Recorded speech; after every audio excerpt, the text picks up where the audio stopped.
ఇచ్చిన మా కన్న తండ్రి,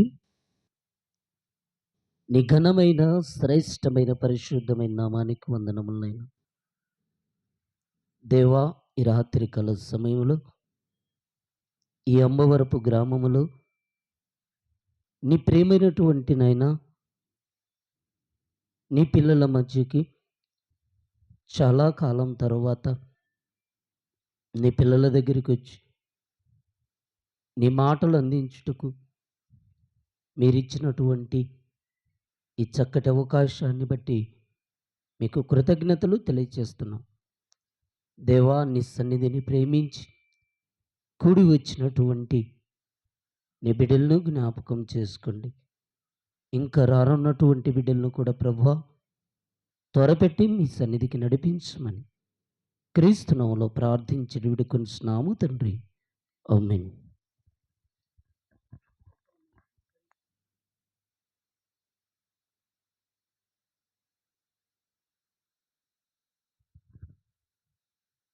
ప్రియమైనటువంటి దేవుని వర్లారా, చాలా కాలం తర్వాత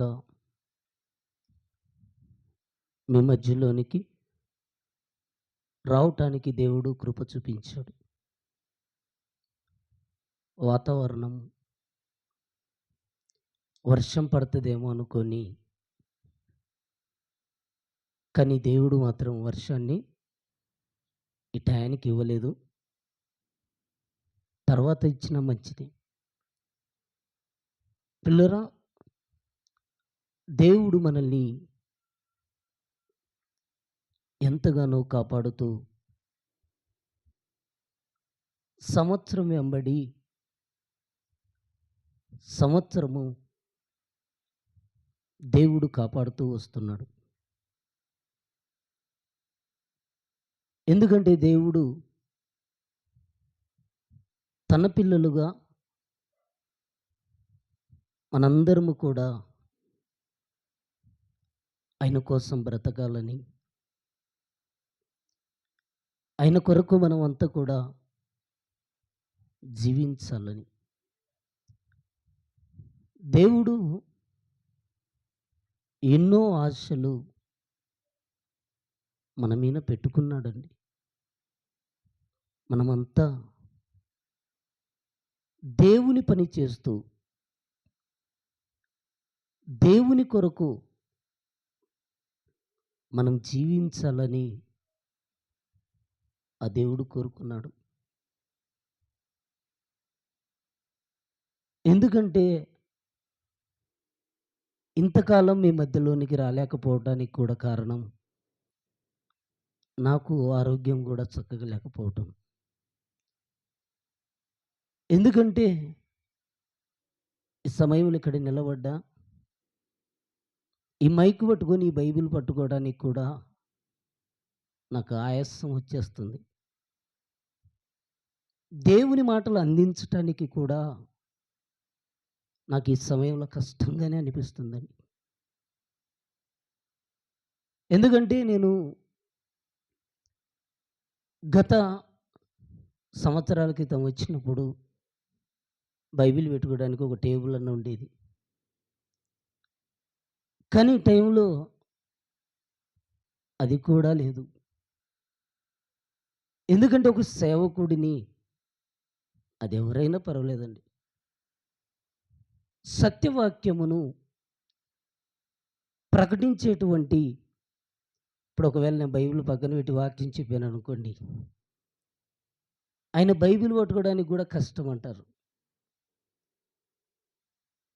ఎందుకంటే మనం దేవుణ్ణి ఎంత ప్రేమిస్తున్నాం అన్నదానికి,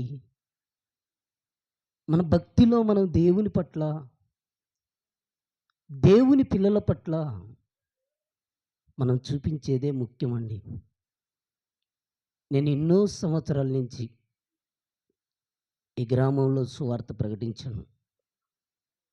ఏ ఒక్క రోజైనా కూడా మీ నుంచి ఒక్క రూపాయి కూడా నేను ఆశించలేదు. ఎప్పుడు కూడా కానుకలు కూడా పట్టలేదండి నేను. చాలామంది మీరు పట్టొచ్చు కదా అని అడుగుతాను. ఎందుకంటే సేవ అనగానే ఈరోజు జీవనోపాధి నిమిత్తము బ్రతుకుతున్నారని అనుకుంటారని మీ అందరికీ తెలుసు. నేను కష్టపడి వెల్డింగ్ పని చేసుకుంటూ వచ్చినటువంటి ధనముతో నాకున్న దాంట్లో ఇప్పుడు కనబడుతున్న ఇవన్నీ కూడా నా కష్టార్జితంతో సమకూర్చుకున్నవన్నీ. ఏదో నా పరిచర్యను మెచ్చి దేవుని పని జరగాలని ఒకరిద్దరు సాయం చేశారు తప్ప కొద్ది గొప్ప ఇంకెక్కువ శాతం నేను చేసే వెల్డింగ్ పనులేను. ఎందుకు నేను ఇలా కష్టపడుతున్నానంటే నాకంటూ మరణం ఉంది. మన కళ్ళ ముందు ఉన్నటువంటి ఎంతోమంది చనిపోయారు. గతంలో నేను వచ్చినప్పుడు ప్రేమ చూపించినటువంటి వారు ఈరోజు లేరు. వాళ్ళు లేరు. ఆ స్థానములోనికి మనందరం కూడా వెళ్ళిపోవాలి. మనిషికి మరణం ఉంది. ఈ మరణానికి ముందు మనందరము కూడా దేవుని పని చెయ్యాలి. దేవుడి కోసం బ్రతకాలి. దేవుని కొరకు మనందరము కూడా ప్రయాసపడాలని ప్రభువు మనకు ప్రాణం ఇచ్చాడండి. మనకేమి ఇచ్చాడంటే ప్రాణం. ఈ ఊపిరి ఇదంతా కూడా ఈ లోకంలో ఊపిరితో మనం అనుభవించటానికి దేవుడు సమస్తమును కూడా మనకు దయచేస్తే ఆ దేవుణ్ణి ఈరోజు కలిగి లేరనటానికి చాలా మనం బాధపడాలండి. దేవుడు అవకాశం ఇచ్చాడు. ఎందుకంటే మీరు చక్కగా బ్రతకాలి, మీరు ఉన్నతంగా ఆయన పని చేయాలని పుట్టుకనిచ్చాడు. పుట్టించినటువంటి దేవుడు కొంతకాలం తర్వాత మరణము అనేటువంటి పేరుతో ఈ లోకము నుండి ఒకరి తరువాత ఒకరు మనందరము కూడా వెళ్ళవలసినటువంటి వారమై ఉన్నాం. ఎందుకంటే మన బ్రతుకు ఈ లోకములో శాశ్వతం కాదు. ఈ లోకములో మనము అశాశ్వతముగా కొంతకాలం ఉండి మనం వెళ్ళిపోవాలి. అది గుర్తించినటువంటి ప్రతి ఒక్కరూ కూడా దేవుడి కోసం బ్రతకటానికి ఇష్టపడతారు, ఆశపడతారు, మరొకరికి తెలియచేస్తారు. ఈరోజు ఇక్కడికి రావటానికి ఈ గుడ్ ఫ్రైడే, ఈస్టర్ ముందు ఎందుకు మీ మధ్యలోనికి వచ్చానంటే, శుక్రవారము ప్రభువు మధ్యాహ్నం 3 గంటలకు సిలువ పైన చనిపోయాడు అని అందరూ మందిరాలలో ప్రార్థన చేస్తూ కన్నీళ్లు పెట్టుకుంటూ దేవుడు బాధ అనుభవిస్తున్నాడు, మరణించాడని బాధపడుతున్నారు.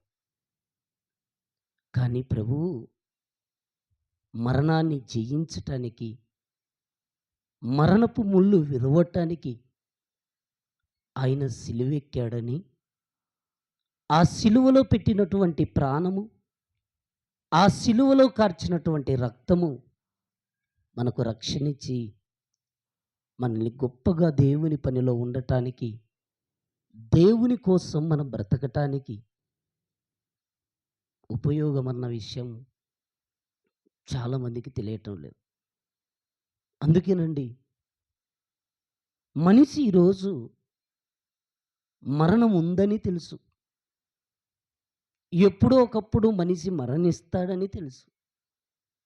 కానీ మరణానికి మనిషి భయపడటం లేదండి. నేను చనిపోతే నా పరిస్థితి ఏంటి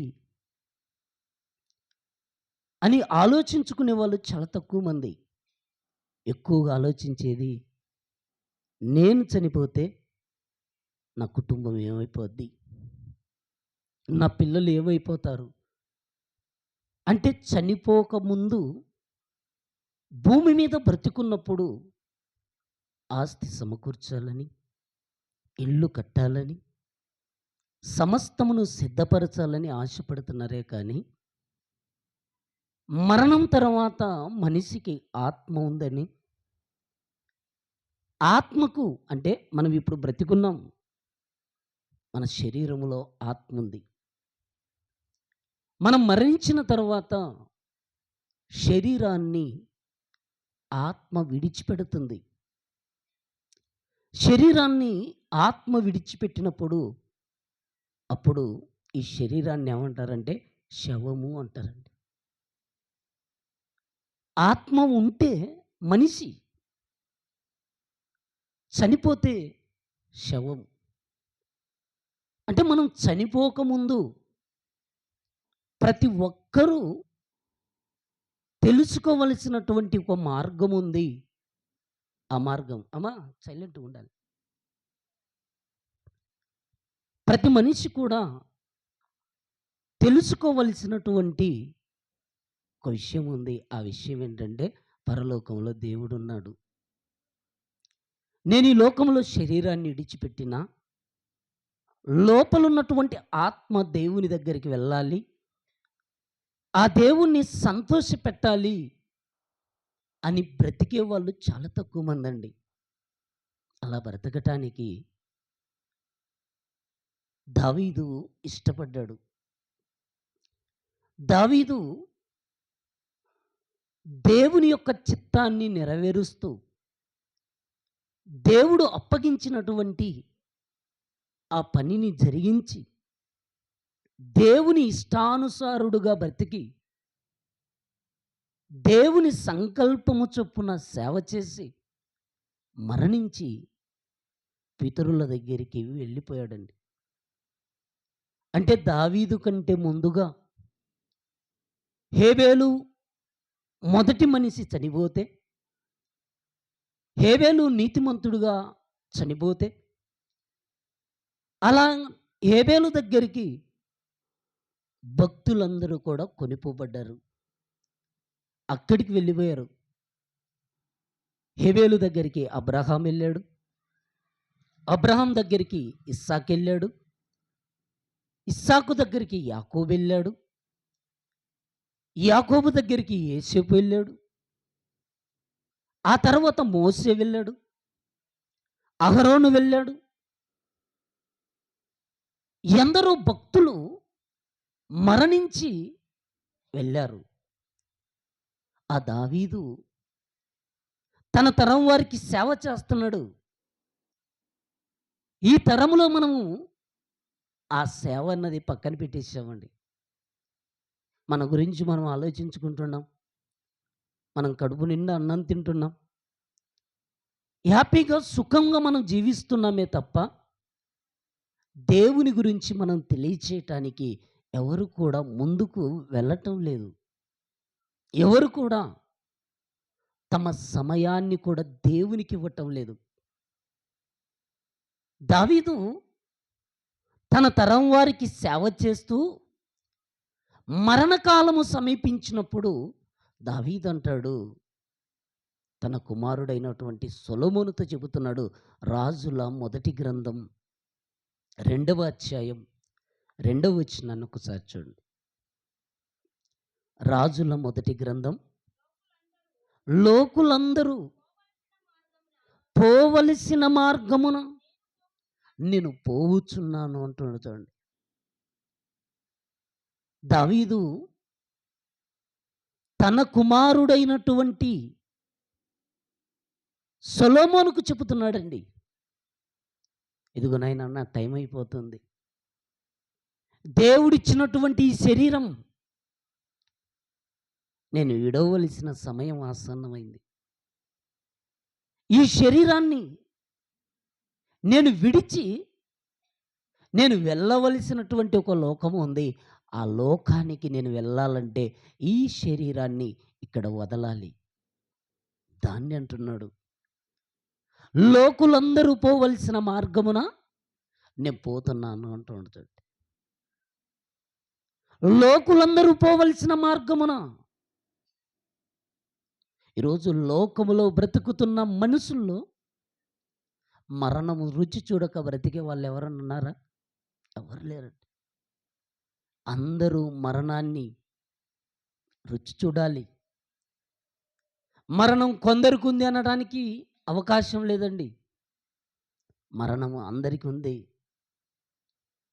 మరణం అన్నది అందరికీ ఉంది గనక మనం ఎక్కడికి వెళ్ళాలంటే విందు జరిగేటువంటి ఇంటికి కాదండి. విందు జరిగే ఇంటికి అందరూ వెళ్తారండి. కుటుంబ సమేతంగా వెళ్ళి అక్కడ కాలం గడిపి వచ్చేస్తారే కానీ మరణించినటువంటి ఇంటికి ఒక్కరు వెళ్ళి అలా వచ్చి చూసి వెళ్తుంటారండి. కానీ విందు జరుగుతున్నటువంటి ఇంటికి పోవుట కంటే ప్రలాపించేటువంటి ఇంటికి పోవుట మేలు అన్నాడండి. మేలును మనం పక్కన పెట్టేసాం. మనమేమనుకుంటుంటామంటే మరణించినటువంటి ఇంటికి వెళ్ళిపోతే మనకెక్కడ కీడు సంభవిస్తుందో, మనం ఎక్కడ కూడా చనిపోతామేమన్నటువంటి ఒక భయం అనేది మనిషిలో ఉండబట్టి మరణించినటువంటి ఆ మనిషిని చూడటానికి చాలామంది ఇష్టపడరండి. కానీ ప్రతి మనిషికి మరణం ఉంది. మరణమును రుచి చూడక బ్రతికేటువంటి నరుడు ఈ భూమి మీద లేడు. అందరూ మరణించాలి. ఆ మరణించక మునుపు ప్రతి మనిషి కూడా ఇదిగో దేవుణ్ణి తెలుసుకోవాలి. అలా దేవుని తెలుసుకొని ఆయన కోసం గొప్ప కార్యాలు చేసి దేవుణ్ణి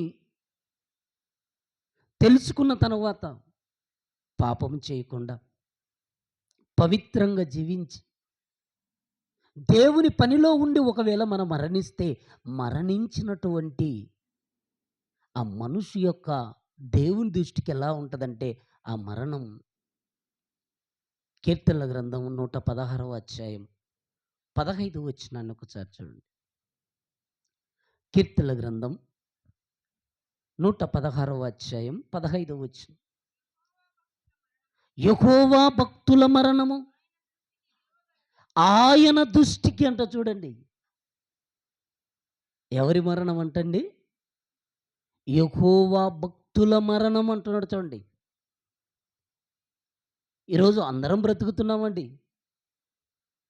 మనతో పాటు ఎంతోమంది బ్రతుకుతున్నారు.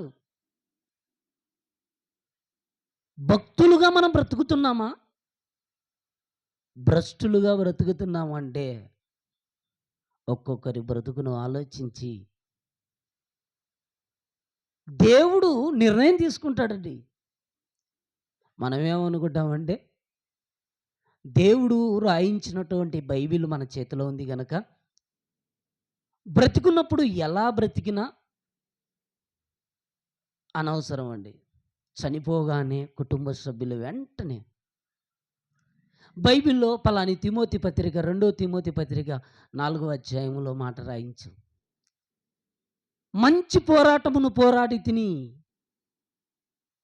నా పరుగు కడముట్టించి తినన్నట్టుగా ఆ మాటను రాయించి వెంటనే ఫ్లెక్సీలు తీసుకొచ్చేసి అందరూ చూసే స్థలాలలో దాన్ని అంటించుతుంటారండి.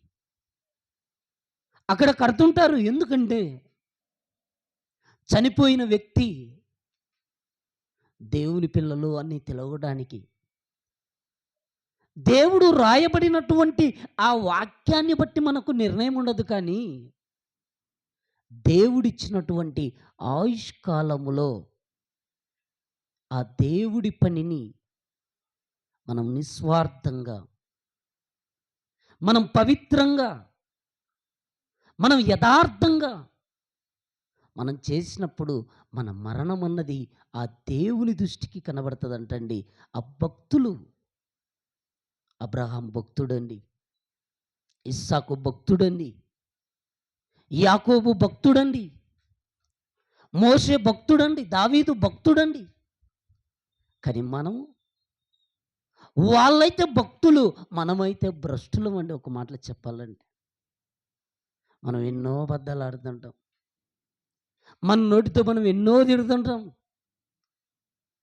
మన జీవితమే దేవుణ్ణి బాధ పెట్టేటువంటి బ్రతుకు మంది ఉందండి.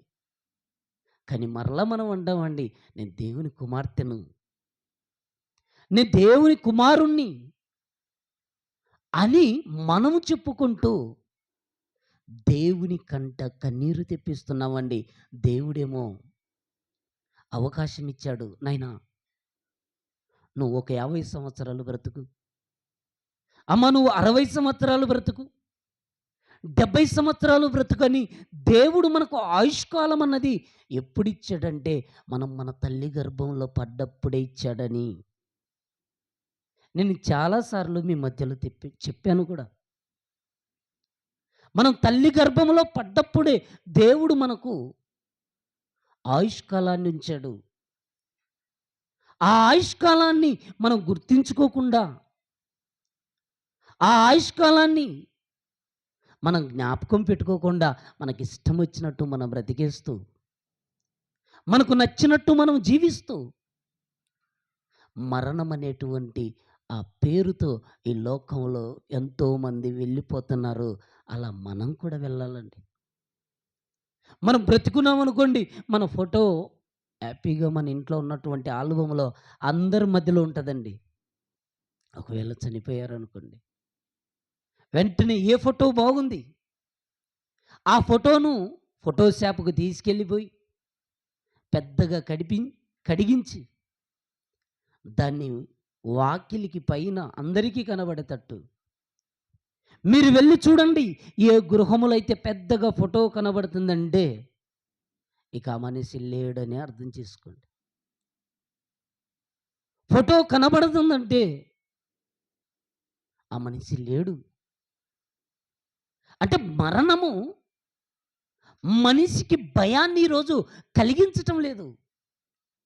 నేను చక్కగా బ్రతకాలి, నా దేవుడి పని నేను చెయ్యాలి, నా దేవుడి కోసం నేను జీవించాలి అన్నటువంటి ఆలోచన ఈరోజు కనబడదు. కానీ ఇష్టం వచ్చినట్టుగా బ్రతుకుతూ, ఇష్టం వచ్చినట్టుగా తిరుగుతూ, మనకిచ్చినటువంటి ఆయుష్కాలాన్ని వ్యర్థముగా గడిపేస్తున్నామండి మనం. మనం ఎలా గడుపుతున్నామంటే వ్యర్థంగా. దేవుడికైతే సమయాన్ని కొంత ఇస్తామండి మనం. నిజంగా మన జీవితంలో మనం దేవునికి ఎంత సమయం ఇస్తున్నాం ఒకసారి ఆలోచించండి. దేవుడికి ఆదివారం సమయం ఇస్తున్నాం. ఏదో ఎవరో వచ్చి ప్రార్థన పెట్టినప్పుడు దేవుడికి సమయం ఇస్తున్నాం. కానీ దేవుడు మనకి ఇచ్చినటువంటి ఒక రోజుకి 24 గంటలైతే ఆ 24 గంటల్లో మనం దేవునికి ఎంత సమయం ఇస్తున్నామో ఒక్కసారి మనల్ని మనమే, మన అంతరాత్మను, మన మనస్సాక్షిని మనం ప్రశ్నించుకుంటే మనకు అనిపిస్తుందండి, నేనేనా ఇలా బ్రతికేది అనిపిస్తుంది. అంటే మన మనస్సాక్షి నువ్వు చనిపోతే ఖచ్చితంగా నరకానికి వెళ్ళిపోతావు అన్నట్టు మనకు చెప్పినా, మన శరీరం అంటది నువ్వేమి వెళ్ళవులే, నువ్వు ఇంకా టీవీ చూడు, నువ్వు ఇంకా అలా చూడు. అంటే శరీరము వ్యతిరేకంగా ఉంటుందండి. ఆత్మకు శరీరానికి ఎప్పుడు విరోధం అండి. పాముకు ముంగిసకు అంటారు కదా, అలా శరీరము ఆత్మ వ్యతిరేకంగా పనిచేస్తున్నాయి. ఆత్మ ఏమంటదంటే, నువ్వు అక్కడ వాక్యం జరుగుతుంది, వాక్యం అక్కడ వినబడుతుంది, వెళ్ళి అక్కడ కూర్చోచ్చు కదా కాసేపు అంటదండి. శరీరం అంటది, పద్ధతి నుంచి పని చేశాను, ఇప్పుడెళ్ళి అక్కడ కూర్చోవాలా? ముందుగానే ఒళ్ళు నొప్పులు, నా శరీరమే సరిగా లేదు. అంటే శరీరానికి లొంగిపోయినటువంటి వాళ్ళు ఎక్కువ మందండి. కానీ ఆత్మ గురించి ఆలోచించినటువంటి వారు, దేవుని యొక్క మాటలు తెలుసుకోవటానికి వచ్చినటువంటి వారు, ఇక్కడికొచ్చినటువంటి మీకు కూడా ఆరోగ్య సమస్యలు లేవంటే ఉంటాయండి. కానీ దేవుని మాటలు వినాలి. ఆయన సన్నిధిలో గడపాలి. ఆయన మాటలు వినాలి. ఆ మాటల ప్రకారం నేను బ్రతకాలనుకోవటానికి అనుకుంటూ కొద్దిమందిగా వచ్చారు. అయితేనేం దేవుడు మనకిచ్చినటువంటి ఈ ఆయుష్కాలం, మన జీవితం ఏపాటిదంటే యాకోబు పత్రిక 4వ అధ్యాయం, యాకోబు పత్రిక 4వ అధ్యాయం 14 వచనాన్ని ఒకసారి చూడగలిగితే, రేపేమి సంభవించునో నీకు తెలియదు. మీ జీవము ఏపాటిది? మీరు కొంతసేపు కనబడి అంతలో మాయమైపోవు ఆవిరి వంటి వారమంట. చూడండి, మనం ఎంతసేపు ఉంటామంటే కొంతసేపేనంటండి. కొంతసేపు కనబడేటువంటి మనకు ఎన్ని ఆశలు ఉన్నాయి చెప్పండి? ఆశలు లేవంటారా? ఆ ఆశలు ఎక్కువండి. ఆశలతో ఈరోజు జీవిస్తున్నామండి. నా కుమారుడికి ఉద్యోగం రావాలండి, అదేనండి నా ఆశ. ఒక్కొక్కరి ఆశలు, ఒక్కొక్కరు కోరికలు మనం ఆలోచిస్తే, వారి ఆశలు, వారి కోరికలన్నీ కూడా కొండెక్కుతుంటాయండి. శరీరము గురించి ఆలోచించుకుంటున్నారే తప్ప ఆత్మ గురించి అసలు ఆలోచించట్లేదండి. చనిపోయిన తర్వాత మన దేహములో అరికాలు మొదలుకొని తల వరకున్నటువంటి ఈ దేహములో ఒక శక్తి ఉంది. అదే ఆత్మ అంటామండి. మీకు అర్థం కావడానికి చెప్తానండి. నా మాట చిన్నగా వినబడుతుందండి. ఈ కరెంట్ ఉండటాన్ని బట్టి ఈ యాంప్లిఫైయర్ నుంచి నా మాట గట్టిగా వినబడుతుంది. ఇప్పుడు కరెంట్ ఉంది కనుక ఈ లైట్లు వెలుగుతున్నాయండి. అదే కరెంటు పోయిందనుకోండి, చీకటి. కరెంటు పోయిందనుకోండి, ఈ మైకులో నుంచి మాట వినబడదండి. అంటే మాట పెద్దగా రావటానికి కరెంటు ఎంత అవసరమో, ఈ లైట్ వెలుగుతుందంటే దానికి కరెంట్ ఎంత అవసరమో. కరెంట్ ఉంటే లైట్ వెలుగుతుందండి. కరెంటు పోయిందనుకోండి, మొత్తం చీకటి అయిపోద్దండి. మన పక్కకి ఏమొస్తుందో కూడా కనబడదండి ఒక 5 నిమిషాలు కరెంట్ లేకపోతే. అందుకేనండి ఇప్పుడు కరెంటు పోయిందండి. ఇంతకుముందు అగ్గిపెట్టెల కోసం, కొవ్వొత్తి కోసం, దీపాల కోసం చూసేవాళ్ళండి. ఇప్పుడు అలా కాదండి. టెక్నాలజీ మారిపోయింది కదా! వెంటనే సెల్లులో లైట్ వేసుకుంటారండి. అంటే లైటు, వెలుతురు ఎంత అవసరమో మనకు తెలుసండి. నిజమైన వెలుగుండెను, అది లోకంలోనికి వచ్చుచు ప్రతి మనిషిని వెలిగించిందండి. అంటే యేసుక్రీస్తు ప్రభుల వారు ఈ లోకానికి వచ్చి శరీరం గురించి కాదండి, ఆత్మ గురించి వచ్చాడు. ఆత్మను పరలోకానికి చేర్చాలనుకున్నాడు. ఆ ఆత్మ గురించి ఎంత ఆలోచించాడంటే ఒకసారి మనం ఆలోచిస్తే, శిష్యులతో కూడా కొండ మీద ప్రసంగాన్ని ప్రారంభిస్తున్నప్పుడు కూడా శిష్యులకు ఏమని చెప్తున్నాడంటే, అక్కడ కూర్చున్నటువంటి వారందరికీ కూడా ఏమని చెప్తున్నాడంటే, ఆత్మ విషయమై దీనులైన వారు ధన్యులు అన్నాడండి. అంటే క్రీస్తు ప్రారంభిస్తున్నటువంటి ఆ మాట ఏంటంటే ఆత్మ. ఆత్మ విషయమై దీనులైన వారు ధన్యులు అన్నారు. ఇక రేపు శుక్రవారం చెప్తారండి చివరి మాటగా, తండ్రి నీ చేతికి నా ఆత్మను అప్పగిస్తున్నా. అంటే ప్రభువు శిష్యులకు బోధిస్తున్నటువంటి ప్రారంభపు మాట కూడా మనం ఆలోచిస్తే, ఆత్మ విషయము దీనులుగా ఉండాలి. మీకు మరణం అన్నది ఎప్పుడు వస్తుందో తెలియదు గనక, ఆ మరణానికి ముందు మీరు ఎలా ఉండాలంటే దీనులుగా ఉండాలి, సాత్వికులుగా ఉండాలి, మంచివారిగా ఉండాలి, సత్ప్రవర్తన కలిగి జీవించాలని చెప్పాడండి. ఒక్క మాటలో చెప్పాలంటే సత్ప్రవర్తన కలిగి జీవించాలి. ఈరోజు సత్ప్రవర్తన ఎంతమందిలో ఉందంటే, మన కళ్ళ ముందు చూస్తున్నటువంటి మనుషులతో మనం అనుకోవచ్చండి. ఆదివారం బైబిల్ పట్టుకున్నా వెంటనే మనకు అర్థమైపోద్దండి. సత్ప్రవర్తన, సాతాను ప్రవర్తన అంటే మనకే తెలిసిపోద్దండి. మనం బ్రతికే మనకు తెలియచేస్తుంటది. అంటే యేసుక్రీస్తు ప్రభుల వారు ఆత్మ గురించి అంత ఆలోచిస్తూ, ఆత్మ గురించి అంతగా సమాజానికి చెబుతూ, ఇదిగో చనిపోయినటువంటి వారి విషయంలో కూడా యోహాను సువార్త 6వ అధ్యాయం 63వ వచనములో చెబుతున్న మాట చూడండి. యోహాను సువార్త 6వ అధ్యాయం 63వ వచనం.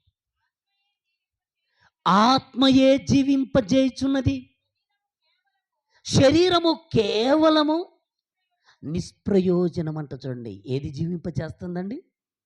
ఆత్మ అంట చూడండి. ఆత్మ జీవింపచేస్తుంది. ఆత్మ ఉంది గనుక మనం ఇక్కడ ఉన్నామండి. అదే ఆత్మ లేకపోతే మనం ఎప్పుడో ఊరు బయటికి వెళ్ళిపోయేవాళ్ళం అండి. మనలాగా తిరిగి, మనలాగా బ్రతికి, మనలాగా ఉన్నవాళ్ళు ఎంతోమంది వెళ్ళిపోయారండి. ఈరోజు మనం ఆలోచిస్తే మనము గొప్పవారిగా ఈరోజు మనం కనబడుతుండొచ్చండి. ఎందుకంటే ప్రాణం ఉంది కదా. ఒకసారి హాస్పిటల్కి వెళ్ళి చూడండి, పెద్ద హాస్పిటల్కి వెళ్ళి చూడండి. ఒంగోలు గవర్నమెంట్ హాస్పిటల్కి వెళ్ళండి, కర్నూలు గవర్నమెంట్ హాస్పిటల్కి వెళ్ళి చూడండి, నంద్యాల గవర్నమెంట్ హాస్పిటల్కి వెళ్ళి చూడండి, పెద్ద పెద్ద హాస్పిటల్కి వెళ్ళి మీరు చూడండి. ఇలా వచ్చి అలా వెళ్ళిపోతుంటాయండి డెడ్ బాడీలు. ప్రాణంతో వచ్చినటువంటి మనిషి కాసేపటికి ఆ ప్రాణము వదిలి ఉన్న వాళ్ళంతా గొల్లున వేడ్చుకుంటూ బట్ట కప్పుకొని తీసుకెళ్ళిపోతున్న వారిని ఎంతోమందిని మనం చూస్తుంటామండి. నువ్వు హాస్పిటల్కి వెళ్ళి చూస్తున్నప్పుడు, నువ్వు ఐసీయూలో ఉన్నా, నువ్వు ఎక్కడున్నా, నువ్వు అలా పక్కనుంటే నీ పక్కనున్నటువంటి ఒక శరీరం, ఆ శరీరంలో ఉన్న ఆత్మ విడిచి వెళ్ళిపోతే పక్కన వాళ్ళు మనశ్శాంతి లేక దుఃఖముతో వాళ్ళు ఏడుస్తూ, అలాంటి బాధను మనం ఎన్నో చూసి ఉంటామండి. కానీ మనకు అనిపిస్తుందండి ఆకాసేపే, ఏమో పలానోళ్ళు చనిపోయారు, పలానోళ్ళు వెళ్ళిపోయారు అని బాధపడతాం. ఇంటికి వచ్చిన తర్వాత స్నానం చేసేసి మళ్ళీ మంచి బట్టలు వేసేసుకొని ఆ శవం ఉన్నంతసేపు తినకుండా ఉండి, ఆ శవాన్ని ఎప్పుడైతే సాగనంపిన తర్వాత వచ్చి బట్టలు మార్చేసుకొని, స్నానం చేసి బట్టలు మార్చేసుకొని మరలా యథామామూలుగా జీవిస్తున్న వాళ్ళం మనం అందరం అండి. మన కుటుంబాలలో ఉన్నటువంటి వారు ఇదిగో వెళ్ళిపోతున్నారు. వెళ్ళిపోతున్నా మనం అస్సలు దాన్ని మనసున పెట్టడం లేదండి. మనిషికి మరణం తప్పదు. మనిషికి మరణం ఉంది. ఆ మరణానికి ముందు మనందరం తెలుసుకోవాల్సింది ఎవరినంటే జీవము గల దేవుణ్ణి. మనకు జీవితం ఇచ్చినటువంటి ఆ దేవుణ్ణి తెలుసుకోవాలి. ఆ దేవుడి కోసం మనం అందరం బ్రతకాలని దేవుడు మనకు తెలియచేస్తున్నాడండి. మన కాలం ఎప్పుడు వస్తుందో మనకు తెలియదు. దేవుడు మనం ఎంతకాలం బ్రతికుంటామన్నది ఆ దేవుడి జీవగ్రంథములో తల్లి గర్భములో పడినప్పుడే మనకు నియమించాడు, మనకు రాశాడంట చూడండి. కీర్తనల గ్రంథము 139వ అధ్యాయం 16వ వచనం. కీర్తనల గ్రంథం, నేను పిండమునై ఉండగా నీ కన్నులు నన్ను చూసినంటున్నాడు చూడండి. భక్తుడు పిండమై ఉండగా దేవుని కన్నులు చూసేయంటండి. అలా దేవుని కన్నులు చూసి చదువు. నేను పిండమునై ఉండగా నీ కన్నులు నన్ను చూచి నియమింపబడిన దినములలో ఒక్కటైనను కాకమునిపే నా దినములన్నీ నీ గ్రంథములో లిఖితమయ్యాయంట చూడండి. దేవుడి గ్రంథంలో ఉన్నాయండి. మనం ఎప్పుడు పుట్టామో, మరలా ఎప్పుడు వెళ్ళిపోవాలో ఆయనకు తెలుసండి. కానీ మనకు తెలుసనుకోండి, రేపు వెళ్ళిపోతామని మనకు తెలిసిందనుకోండి, ఇంక మన ప్రార్థన ఫుల్ స్టాప్ ఉండదండి. ఇక రేపు మనం చనిపోతామంటే ఇంక మోకాళ్ళ మీద ఉండేసి, కుటుంబం అంతా గూడా నా గురించి ప్రార్థన చేయంటామండి. అంటే మరణం దేవుడు ఎప్పుడు తీసుకెళ్ళాలో ఆయనకు తెలుసండి. ఆ మరణం తీసుకెళ్ళిపోకముందు, ఇదిగో మీరు బ్రతకండి. మీ జీవితం ఏ పాటిది? మీరు ఇంతలో కనబడి, అంతలో మాయమైపోయేటువంటి ఆవిరి వంటి జీవితము గనక, ఇదిగో నా దగ్గర ఉన్నటువంటి మిమ్మల్ని భూమి మీదకి పంపిస్తున్నాను. ఆ భూమి మీద నా కోసం బ్రతికి, నన్ను తెలుసుకొని నా దగ్గరికి రండని దేవుడు ఎదురు చూస్తున్నాడండి. మీ పిల్లలున్నారండి. ఉదయం 9 గంటలకు స్కూలుకు పంపించారనుకోండి. ఇప్పుడు ఒంటిబడే కాబట్టి 7 గంటలకు 1 గంటకల్లా ఇంటికొచ్చేస్తున్నారు గనక, ఇప్పుడు ఉదయాన్నే పంపిస్తున్నారండి. ఉదయం 7 గంటలకు పంపించి, మధ్యాహ్నం 1 గంటకు రాలేదనుకోండి, మీ పిల్లల విషయంలో మీరు ఎదురు చూస్తారా? చూడరా? మీరు చెప్పండి. చూస్తారా? ఖచ్చితంగా చూస్తారండి. పలాని బస్సుకు రావాలి, పలాని ఆటోకు రావాలి. ఆటో వచ్చింది భయం, బస్సొచ్చింది మా పిల్లోడు రాలేదంటే భయమా కాదా? ఏమైపోయిందో అనుకుంటారండి.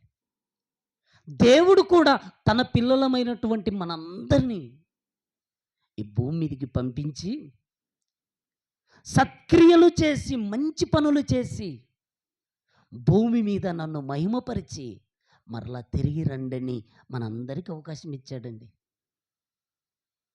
ఆయన నరులారా తిరుగు రండి అంటున్నాడండి. కీర్తనల గ్రంథం 90వ అధ్యాయం మొదటి వచనమండి. కీర్తనల గ్రంథం మొదటి అధ్యాయం 90వ వచనం. కీర్తనల గ్రంథం 90వ అధ్యాయం మొదటి వచనం. ప్రభువా, తరతరముల నుండి మాకు నివాస స్థలము నీవే అంటున్నాడు చూడండి. ప్రభువా, తరతరముల నుండి. తరాలు ఎన్నో మారిపోతున్నాయండి. ఎన్నో తరాలు గతించిపోతున్నాయి.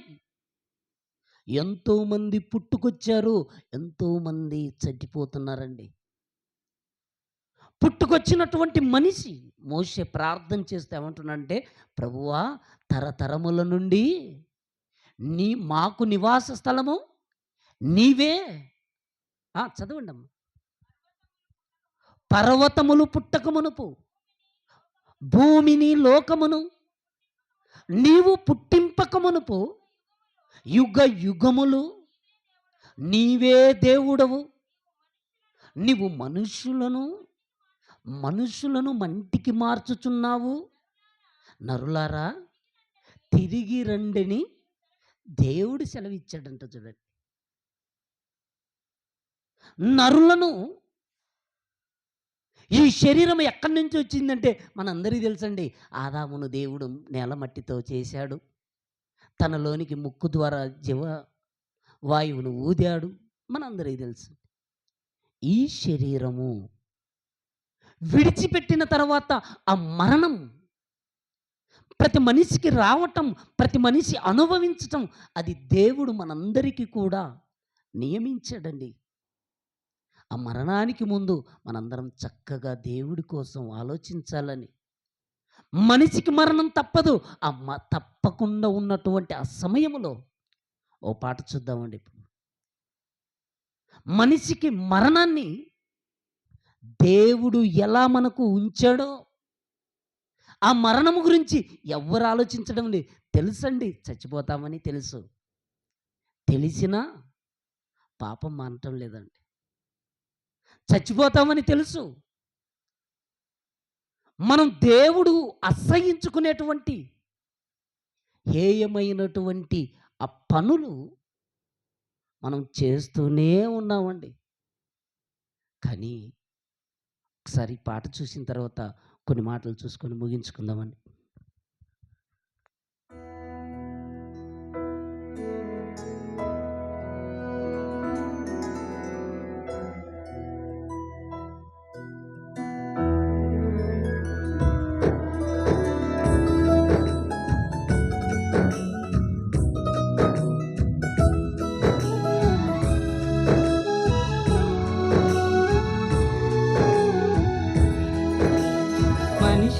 మరణం తప్పదని, ఈ లోకమే మనకు కాదు అని.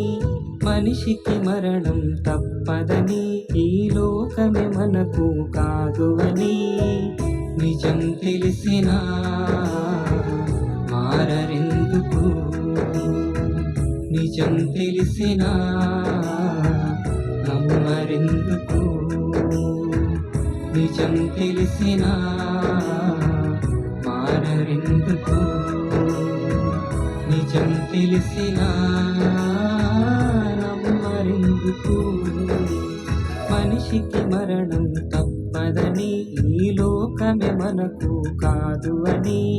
మనిషికి మరణం తప్పదని, ఈ లోకమే మనకు కాదు అని.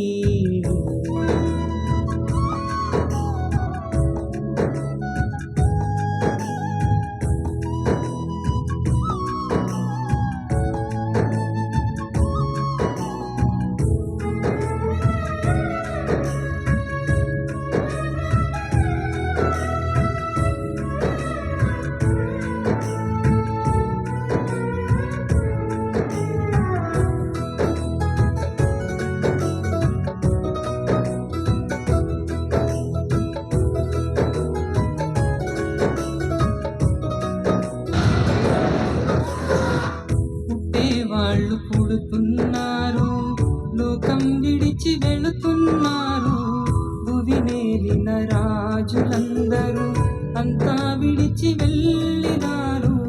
పుట్టి వెంట అందరూ తెచ్చిందేది లేదులే, పోయేటప్పుడు ఏదియూ తీసుకెళ్ళలేరులే.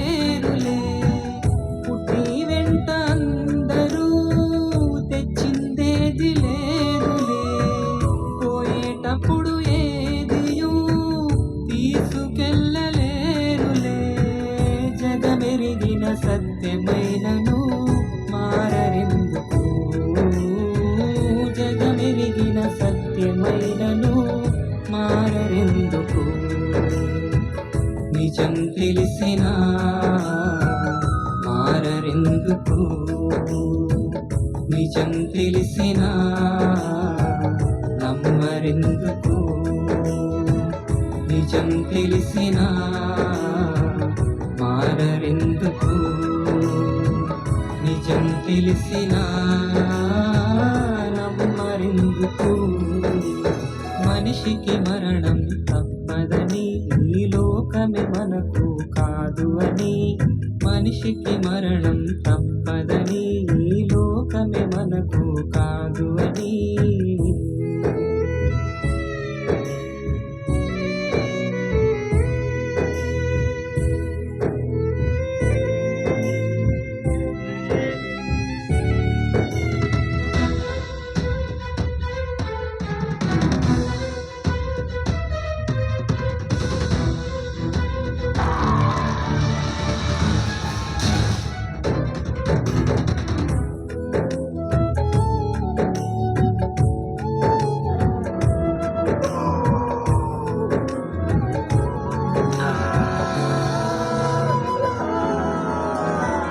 తూర్పు దిక్కు జనులందరిలో గొప్పవాడు అయినను, సర్వమంత కోల్పోయి సొంత వాళ్ళే దూరమైన.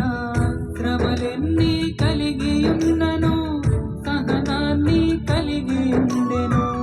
నోటి మాటలందైనను పాపమేమి చేయకుండెను. శ్రమలెన్ని కలిగి ఉన్నను, సహనాన్ని కలిగి ఉండెను. నోటి మాటలందైనను పాపమేమి చేయకుండెను. సహించిన యోబు జీవితం మాదిరే కదా, దిగంబరిగా వెళ్ళాలంటూ బోధ చేసెరా.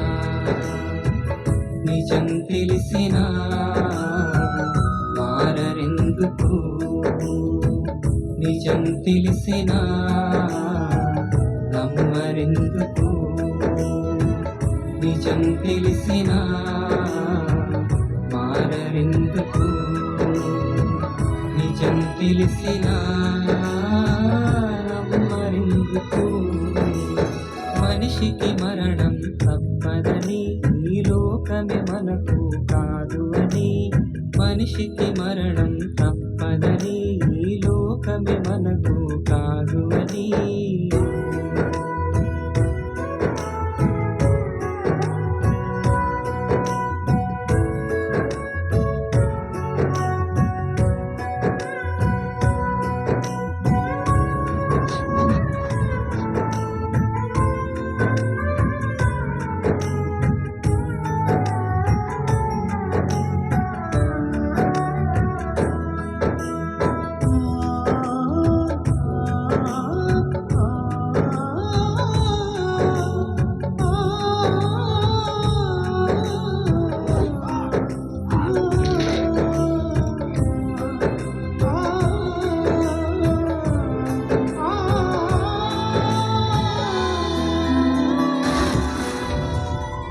పరమ తండ్రి స్వరూపమైనను పరమ తండ్రి సమానమైనను విడిచిపెట్టకూడని భాగ్యమని ఎంచుకొనలేదు గాని దాసుని స్వరూపము ధరించి రిక్తునిగా చేసుకొనెను మానవుల పాపము కొరకే వధింపబడిన గొర్రెగా దాసుని స్వరూపము ధరించి రిక్తునిగా చేసుకొనెను మానవుల పాపము కొరకే వధింపబడిన గొర్రెగా సిలువలో బలి అయినను మారెందుకు యేసు సిలువలో బలి అయినను మారెందుకు నిజం తెలుసుకో మనసు మార్చుకో ప్రభుని నమ్ముకో పరము చేరుకో నిజం తెలుసుకో మనసు మార్చుకో ప్రభుని నమ్ముకో పరము చేరుకో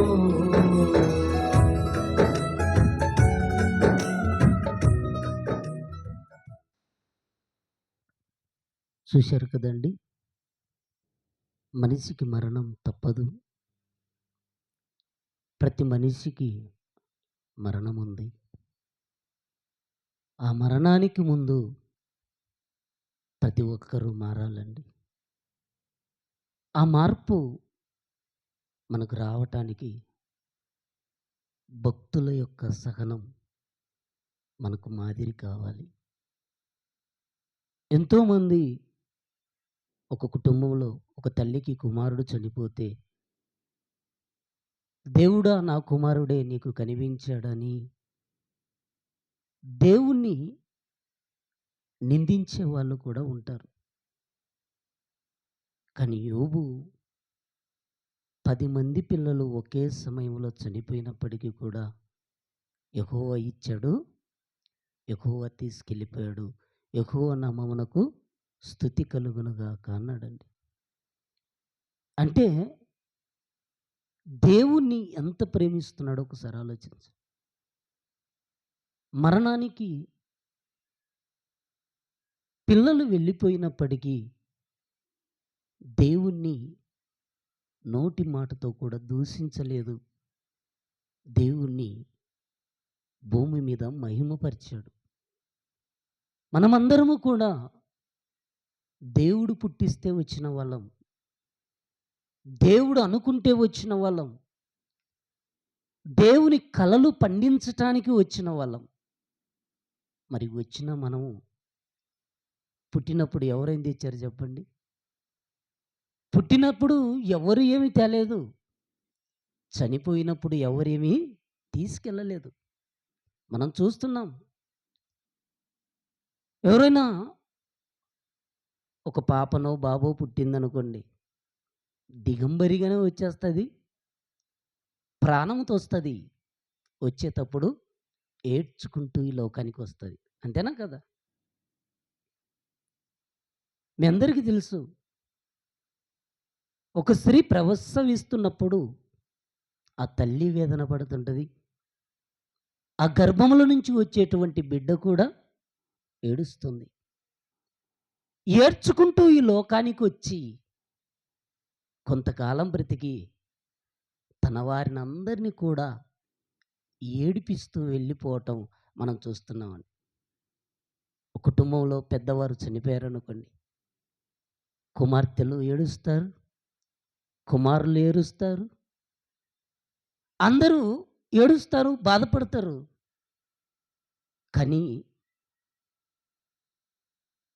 ఆ కుటుంబీ సభ్యులు ఎలా ఏడుస్తారంటే, కొత్త వాళ్ళు వచ్చారనుకోండి, వాళ్ళని చూస్తే గట్టిగా ఏడుస్తారండి.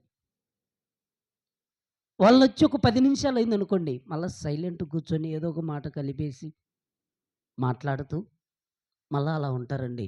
మరలా ఇంకొకరు ఎవరైనా కొత్త వాళ్ళొచ్చారనుకోండి, వాళ్ళని చూసినప్పుడు మళ్ళా ఏడుస్తారు. అంటే తీరా స్నానం చేయించి తీసుకెళ్ళిపోయేటప్పుడు అమ్మని తీసుకెళ్ళొద్దు, నాయన్ని తీసుకెళ్ళొద్దు, నా భర్తను ఉంచండి అని ఎంతోమంది ఏడుస్తుంటారు. అలా ఏడుస్తున్నప్పుడు, అమ్మ నీ భర్త అంటే ఎంత ప్రేమ, అయ్యా నీ తల్లి అంటే నీకెంత ప్రేమ, నీ తండ్రి అంటే ఎంత ప్రేమ, అయితే ఉంచుకున్నారనుకోండి, మరలా పిలిచి తీసుకెళ్ళండి అంటారు. నేను ఒక్కడిని ఉండలేను కదా. అంటే ఏడుపుతో ఈరోజు తమ ప్రేమను చూపిస్తున్నారే తప్ప ఆ ప్రేమ నిజమైంది కాదు. ఎందుకంటే ఈ లోకంలోనికి వచ్చేటప్పుడు మనం ఏం తీసుకురాలేదు. అందుకే ప్రసంగి గ్రంథం 5వ అధ్యాయం 17వ వచనంలో ఒక మాట రాయబడింది. ప్రసంగి గ్రంథం 5వ అధ్యాయం 17వ వచనం. అమ్మ, ప్రసంగి గ్రంథం 5వ అధ్యాయం 15వ వచనం చూడండి. 15వ వచనం. వాడు ఏ ప్రకారముగా తల్లి గర్భము నుండి వచ్చెనో ఆ ప్రకారముగానే వాడు వచ్చినట్లే దిగంబరిగానే మరలా పోతామంట చూడు. తల్లి గర్భములో నుంచి మనం ఎలా వచ్చామంటే దిగంబరిగా వచ్చాం. మరలా మనం ఎలా వెళ్తామంటే దిగంబరిగానే వెళ్తాం. మనం అనుకుంటామండి, తల్లి గర్భం నుంచి వచ్చేటప్పుడు ప్రాణం ఉంటుందండి, అప్పుడు బట్టలుండవు. చనిపోయిన తర్వాత ఈ శరీరం మీద ఒక తెల్ల బట్టను కప్పేసి తీసుకెళ్ళిపోతారు. అంటే ప్రాణం ఉండదండి అప్పుడు, బట్ట మాత్రం ఉంటుంది. తేడా ఆలోచించండి. తల్లి గర్భం నుంచి వచ్చినప్పుడు ప్రాణం ఉంది, భూమి మీద మరలా కొంతకాలం తర్వాత ఆ ప్రాణం వెళ్ళిపోతుంది. అంటే దిగంబరిగా వచ్చాము, దిగంబరిగానే వెళ్ళిపోతున్నాం. మనం ఏది ఈ లోకానికి తేలేదు, ఈ లోకం నుంచి ఏది కూడా తీసుకుపోలేమండి. భూమి మీద బ్రతికున్నప్పుడు ఎంత ప్రయాసపడి, ఎంత కష్టపడి, ఎందరిని మోసం చేసి, ఎందరిది మనం బలాత్కారముగా దోచుకున్నా ఏది కూడా మనం తీసుకుపోలేమండి. ఇక్కడే విడిచిపెట్టి వెళ్ళిపోవాలండి. అందుకే దేవుడు అంటున్నాడు, నాయనా నేను ఆయుష్కాలాన్ని ఇచ్చాను, నేను జీవిత కాలాన్ని ఇచ్చాను. ఈ జీవిత కాలంలో నీకు ఉండటానికి ఇల్లు కావాలి, కట్టుకోవటానికి బట్టలు కావాలి, తినడానికి ఆహారం కావాలి. అది ఉంటే చాలు. వాటితో నువ్వు సంతోషంగా ఉండి, ఇదిగో నీ దేవుడి కోసం ఆలోచించు, నీ దేవుడి పనిని ఆలోచించు. ఇదిగో నీ పవిత్రమైనటువంటి జీవితం కలిగి నీ బ్రతుకును సరిదిద్దుకొని దేవుడు మనందరికీ ఒక చక్కటి అవకాశాన్ని ఇచ్చాడండి. అంతే, అవకాశాన్ని ఉపయోగించుకోలేక మనం ఎలా బ్రతుకుతున్నామంటే, ఈరోజు ధనాపేక్ష సమస్త కీడులకు మూలం. ధనమును ఆశించి ఈరోజు ఎందరో పాడైపోతున్నారండి. ఒకనాడు గెహజీ ఆశించాడు, ఏమైపోయాడో మనందరికీ తెలుసు. ఆకాను ఆశించాడు, ఏమైపోయాడో మనందరికీ తెలుసు. ఒకనాడు అననీయ సప్పిరాలు కూడా ధనము రాకముందు దేవునికి ఇవ్వాలనుకున్నారు, వచ్చిన తర్వాత మనకు అవసరతలు ఉన్నాయి కదని దాచుకున్నారు. దాచుకున్న వారు ఏమైపోయారో మనకు తెలుసు. అంటే మనిషికి కావలసింది ఇల్లు కావాలి, వస్త్రములు కావాలి, ఆహారం కావాలి. వాటితో మనం ఈరోజు సంతోషంగా ఉండాలని చెబుతున్నాడండి. కానీ ఎవరున్నారు చెప్పండి? దేవుడు అందరికి ఇచ్చాడండి. ఈరోజు ఆరోగ్యం ఇచ్చాడు, ఇల్లు ఇచ్చాడు, పిల్లల్ని ఇచ్చాడు, కుటుంబాన్ని ఇచ్చాడు, బట్టలు ఇచ్చాడు, అన్ని ఇచ్చాడండి. కానీ ఈరోజు సంతోషంగా ఎవరున్నారండి? అందుకే తిమోతి ఒక మాట చెప్తున్నాడు. తిమోతికి పౌలు గారు చెప్తున్నారు చూడండి. తిమోతికి రాసిన మొదటి పత్రిక 6వ అధ్యాయం 7వ వచనం. తిమోతికి రాసినటువంటి మొదటి పత్రిక 4వ అధ్యాయం 6వ అధ్యాయం 7వ వచనం. మనము ఈ లోకములోనికి ఏమీ తేలేదంట చూడండి. మనం ఈ లోకంలోనికంట ఏం తేలేదంట? ఏమీ తేలేదంటండి. మనం ఈ లోకంలోనికి ఏమీ తేలేదు. దీనిలో నుండి ఏమీయు తీసుకొని పోలేమంట చూడండి. ఈ లోకములోనికి మనం ఏమీ తేలేదు. దీనిలో నుండి మనం ఏమీ తీసుకొని పోవండి. ఇంక ఎందుకండి చెప్పండి మనకు ఇంత బాధలు?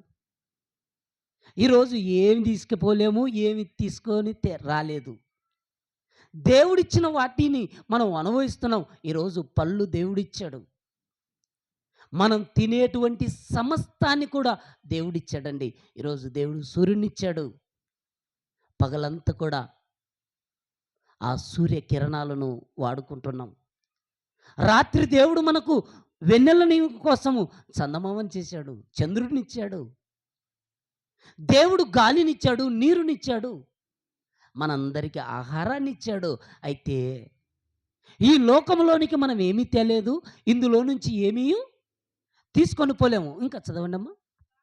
కాగా అన్న వస్త్రములు గలవారమై ఉండి వాటితో తృప్తిపడి ఉండాలి అంటున్నాడు చూడండి. ఎవరున్నారు చెప్పండి ఈరోజు? అన్నం ఉంటే చాలనుకున్న వాళ్ళు ఉన్నారా? బట్టలుంటే చాలనుకున్న వాళ్ళు ఉన్నారా? ఇల్లుంటే చాలనుకున్న వాళ్ళు ఉన్నారంటే లేదండి. ఆశలు వలయములో ఈరోజు మనిషి బ్రతుకుతున్నాడండి. ఆశల వలయములో ఈరోజు మనిషి బ్రతుకుతూ సాతాను వలయములోనికి వెళ్ళిపోతున్నాడండి. అందుకే సాతాను మాయాజాలములో మనిషి చిక్కుకుపోయాడండి. మనిషి ఈరోజు కూరుకుపోయాడు. లోకంలో ఉన్నదంతా కూడా శరీరాశ, నేత్రాశ, జీవపడము అంటే వాటికే ఆశపడిపోతున్నాడండి. వాటికే లొంగిపోతున్నాడండి. మరలా నాకెందుకులేండి ఎన్ని అంటాడండి. ఎందుకండి మనకి ఈ బాధలు చెప్పండి? మనం ఈ లోకంలో శాశ్వతంగా ఉండం. మనం శాశ్వతంగా ఉండటానికి దేవుడు మన శరీరములో ఆత్మనుంచాడు. అది శక్తి కలిగినది. ఆ ఆత్మ పరలోకానికి వెళ్ళాలి, దేవుని దగ్గరికి వెళ్ళాలంటే అక్కడ మన ఆత్మకు సంతోషం ఉంది. ఇక్కడ దేవుని కోసం మనం బ్రతికాము అనుకోండి, అక్కడ ఏడుపు ఉండదు, దుఃఖం ఉండదు, బాధ ఉండదండి. ఇక్కడ దేవుడి కోసం బ్రతకలేదనుకోండి, అక్కడికి వెళ్తే ఏముంటుందో తెలుసా? పళ్ళు కొరకటం, ఏడవటం. ఈ లోకంలో మనిషి మరణించగానే అమ్మో దయాలైపోతున్నారు, ఇక్కడే తిరుగుతున్నాడు, ఇక్కడే ఉండిపోతున్నారని అనుకుంటున్నారే. కానీ మనిషి అండి కన్ను మూస్తే ఒక క్షణములోనే ఆత్మ వెళ్ళిపోద్దండి. ఒక క్షణములో పాతాళ లోకానికి ఆత్మ వెళ్ళిపోతుంది. ఎక్కడికంటే పాతాళానికి. మంచి చేసిన వారు, ఇదిగో యేసుక్రీస్తు ప్రభుల వారు సిలువలో దొంగతంటాడు కదా, నీవు నేడు నాతో కూడా పరదేశ్ అంటే పాతాళములో ఒక స్థలం అదండి, నెమ్మది పొందే స్థలం. పాతాళములో వేదనకరమైనటువంటి స్థలం ఉంది. అక్కడికి ఎవరు వెళ్ళారంటే ధనవంతుడండి. ఇల్లుంది, బట్టలున్నాయి, ఆరోగ్యం ఉన్నాయి, అన్నీ ఉన్నాయి. వాటన్నిటిని అనుభవించుకుంటూ హ్యాపీగా బ్రతుకుతూ దేవుణ్ణి పక్కన పెట్టేసి వేతన పడటానికి ఆత్మ వెళ్ళిపోయింది ఆరని అగ్నిగుండానికి. అది మన అందరికీ చాలాసార్లు ఎంతోమంది సేవకులు చెబుతూనే ఉన్నాడండి. కానీ ఈరోజు మనం దేనికోసం బ్రతుకుతున్నాం? మనం ఎందుకు మన పరుగు? ఉదయం లేచి 6 గంటలకు 7 గంటలకు పనికి వెళ్ళిపోతున్నాం, సాయంత్రం దాకా మనం కష్టపడుతున్నాం. ఎందుకు? ఈ శరీరాన్ని సుఖంగా ఉంచుకోవటానికే, కుటుంబం కోసమా? ఎందుకు ఒకసారి ఆలోచించండి. ఎందుకండి మనం ఎందుకు ప్రయాసపడుతున్నామో మనకు అర్థం కావట్లేదండి. ఎందుకు మనం ఈ లోకంలో జీవిస్తున్నామో మనకు అర్థం కావట్లేదండి. కానీ మనకు అర్థమవుతే ఇదంతా దేవుడిచ్చాడు, దీనిలో నుంచి ఏమి తీసుకెళ్ళిపోను, ఇందులో నుంచి ఏది నాకంటూ ఉండదనుకుంటే, మనం కూడా దావీదులాగా తన తరం వారికి సేవ చేయటానికి సిద్ధపడతామండి. చివరికి మాట చూసుకొని ముగించుకుందామండి. అపోస్తుల కార్యములు 13వ అధ్యాయం, అపోస్తుల కార్యములు 13వ అధ్యాయం 36వ వచనం. అపోస్తుల కార్యములు 13వ అధ్యాయం. దావీదు దేవుని సంకల్పము చొప్పున తన తరము వారికి సేవ చేసి నిద్రించి తన పితరుల యొద్దకు చేర్చబడ్డాడంట. చూడండి, ఇక్కడ ఆలోచించండి. దావీదు తన తరం వారికి ఏం చేశాడంటండి? సేవ చేశాడంటండి. ఈరోజు మనం ఏం సేవ చేస్తున్నాం చెప్పండి? ఈరోజు మనం దేవుడి కోసం ఏం చేస్తున్నాం చెప్పండి? ఈరోజు దేవుడి కోసం మన దేహాన్ని ఉపయోగించలేకపోతున్నామండి. ఈ దేహం దేవుడిచ్చినది, ఈ దేహం దేవుడిచ్చినది, ఈ దేహం దేవునికి ఆలయం. ఈ ఆలయంతో మనం ఏం చేస్తున్నామంటే, మనకంటూ ఒక ఆలయాన్ని కట్టేసుకొని అది ఎక్కడికి కదలదండి. మనం కట్టుకున్న దేవాలయం ఉంది కదా, అది ఎక్కడికి వెళ్ళదు. కానీ దేవుడి దేవాలయం అనేటువంటి ఈ దేవాలయం ఎక్కడికెక్కడికో పరిగెత్తుతూ, ఎందుకెందుకో పరిగెత్తుతూ, జీవిత పరమార్థము గుర్తించుకోకుండా ఎలా మన జీవితాన్ని, కాలాన్ని గడుపుతున్నామో చివరిగా ఈ పాట చూసిన తర్వాత మనము ప్రార్థన చేసుకుందామండి.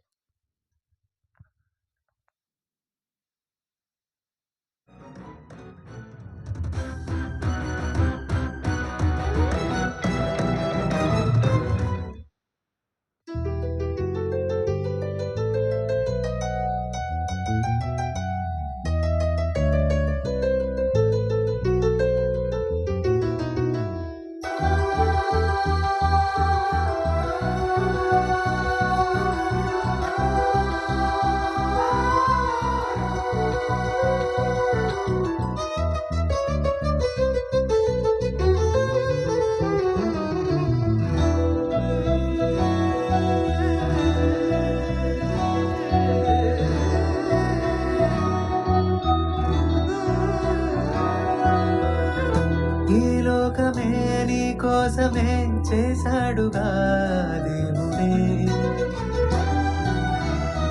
తన కోసమే బ్రతకాలని నీకుందిగా ఏ ఊపిరి.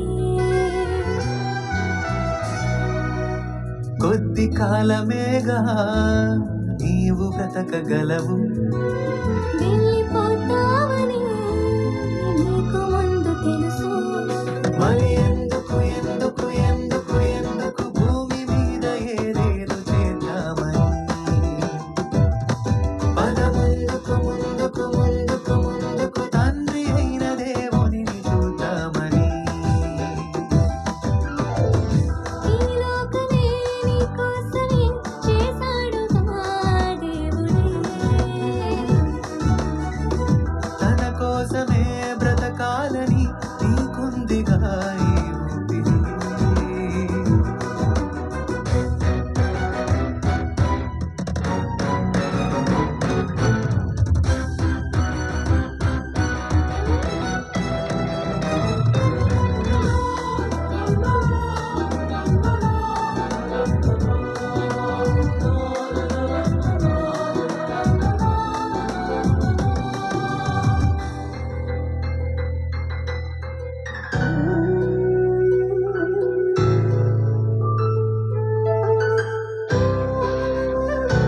సుఖ సంతోషాల కోసమే సమకూరుస్తున్నావు, చివరకు సోమరులైన వారికి వదిలిపోతున్నావు. సంపాదించినదంతా వదిలావిక్కడే, సత్క్రియలను చేసి ఆస్తిగా కూర్చాలక్కడే.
శవమై తిరగవు. మనిషి చనిపోయిన తన ఆత్మను భూమి మీద ఉంచడు. తెలిసిన కర్మకు అనుభవించాలి అక్కడే. ఎవరు ముందు వెళతారో తేదీ తెలియదే. ఆ దేవుని కొరకే పని అయినా చేయాలి ఇక్కడే. మరణిస్తే దేవునికేమివ్వగలవు, ఇవ్వాలి ఇప్పుడే. మరి ఎందుకు ఎందుకు ఎందుకు ఎందుకు భూమి మీద ఏదేదో చేద్దామని. పద ముందుకు ముందుకు ముందుకు ముందుకు తండ్రి అయిన దేవునిని చూద్దామని.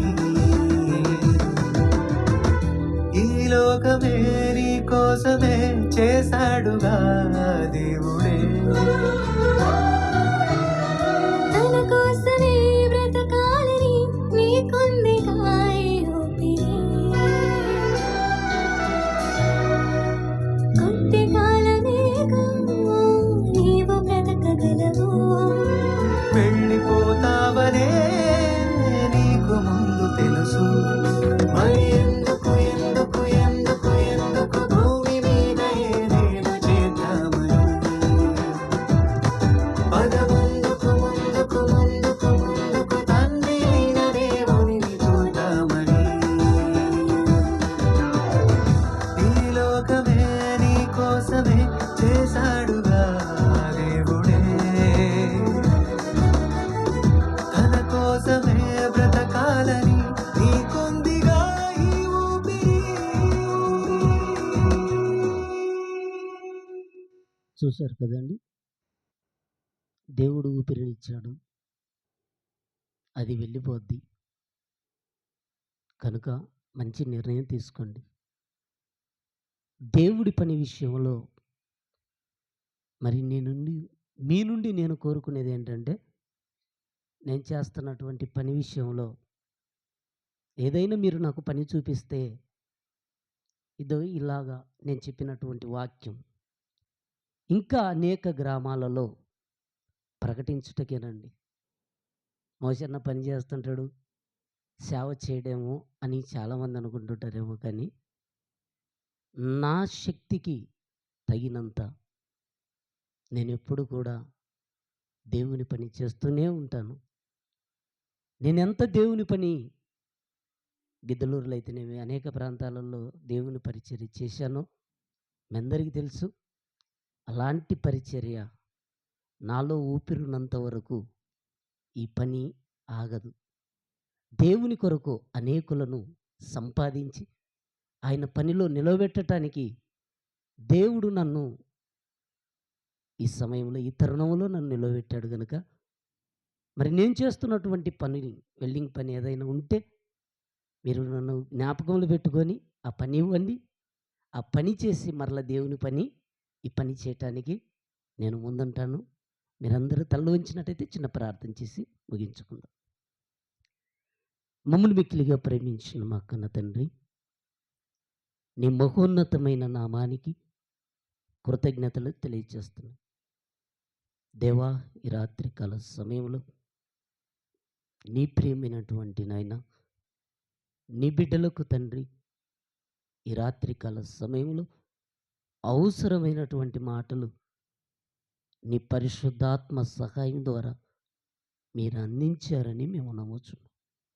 మేము విన్నటువంటి ప్రతి మాటను కూడా ప్రభువా జ్ఞాపకములో పెట్టుకొని ఆ మాటలు నాయన నెమరు వేసుకుంటూ మా మరణానికి ముందు నాయన మేమేమి సత్క్రియలు చేసి నువ్వు సిద్ధపరిచినటువంటి నాయన ఆ మహాపరలోకాన్ని చేరుకొనుటకు యోగ్యమైనటువంటి బ్రతుకు కొరకు నాయన మేమందరము కూడా ప్రయాసపడుటకు మీరే కృపను అనుగ్రహించు.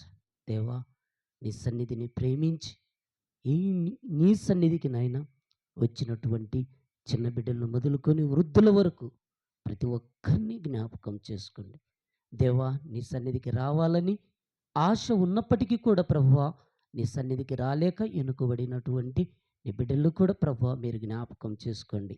దేవా, మేమందరం కూడా తండ్రి నీ చిత్తమైతే మరొక్కసారి తండ్రి నీ కుమారుడి యొక్క మరణాన్ని జ్ఞాపకం చేసుకుంటూ మా బ్రతుకులను మార్చుకొని నువ్వు ఉన్నటువంటి లోకం కోసం నాయన నీ ఎదుటనైనా మేము మరణించే లోపు తండ్రి భక్తిగా బ్రతికి నాయన భక్తుల మరణం యెహోవా దృష్టికి విలువ గలదన్నట్టుగా నీ భక్తులుగా నీ పిల్లలుగా మేమందరము జీవించి మరణించేటువంటి గొప్ప భాగ్యాన్ని మాకు ప్రసాదించండి. మరి ముఖ్యంగా తండ్రి నీ సన్నిధికి వచ్చినటువంటి నీ బిడ్డలు జ్ఞాపకం చేసుకోండి దేవా. ఏ విషయములో అయితే తండ్రి నీ పైన ఆధారపడుతున్నారో ప్రభువా ప్రతి ఒక్కరిని కూడా తండ్రి మీరు జ్ఞాపకం చేసుకొని పరసంబంధమైనటువంటి ప్రతి ఈవి ద్వారా తండ్రి పరసంబంధమైనటువంటి ప్రతి దీవెనల ద్వారా తండ్రి నీ బిడ్డలను జ్ఞాపకం చేసుకోండి. మిగిలిన జీవిత కాలములో తండ్రి నీ పనిలో ముందుంటూ నీ పనిలో సహకారులుగా ఉంటూ ముందుకు సాగే భాగ్యాన్ని నీ బిడ్డలందరికీ ప్రసాదించమని క్రీస్తు నామములో ప్రార్థించి వేడుకొనుచున్నాము తండ్రి. ఆమేన్. మన తండ్రి అయినటువంటి దేవుడి ప్రేమ, కుమారుడైనటువంటి యేసుక్రీస్తు వారి కృప, పరిశుద్ధాత్మ దేవుడు యొక్క అన్యోన్య సహవాసం చేరి వచ్చినటువంటి మనందరికీ సకల పరిశుద్ధులకును సదాకాలం తోడై ఉండునుగాక.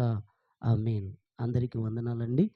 మరి ప్రత్యేకంగా ప్రతి ఆదివారము మరి మా యొక్క మందిరములో జరుగుతున్నటువంటి లైవ్ కార్యక్రమము దైవాజ్ఞ మినిస్ట్రీ అని యూట్యూబ్ ఛానల్ నందు మరి ప్రతి ఆదివారం వస్తుంది. మరి ఎవరైనా సమయం ఉన్నప్పుడు ఆ యొక్క యూట్యూబ్ ఛానల్లో చెప్పబడేటువంటి మెసేజ్లు వినాలని, ఆ యొక్క మాటలను ఆలకించాలని మీ అందరికీ తెలియచేస్తూ నా మాటలు ముగిస్తున్నాను. అందరికీ వందనాలు.